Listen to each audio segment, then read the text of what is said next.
Kandı bozdu, kolları kandı bardı benim. Бишкекте Агурда конушунда үй сүрдүрүлүп, 4 баласы менен көчөдө калган келинге өкмөт үй салып бермей болду. Муну бизге Марал Шабулотова өзү тастыктап, азыркы абалын айтты. Биз эшикте эле отуруп чай ичип калганбыз. Азыр божой тигип беришти. Ошол жакта отуруп атасыздар. Ошол жакта жаттык. Кичинде кичинекей балдарымды туугандарымкына жөнөттүм кайненкиме. Азыр Кудайга шүгүр.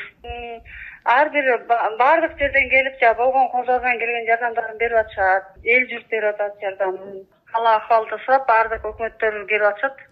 Үй салып беребиз деген чынбы? Үй салып беребиз дегендери ооба чын. 1 мартта Марал Шабулотованын үйүн сот аткаруучулар келип бузуп салган. Келин үй турган жерди сатып алганын, бирок кийин кошунасы үй турган жер меники, кызыл китеби бар дегенде жер талашка түшкөнүн айтат. Кийинчерээк жогорку сот келиндин үйү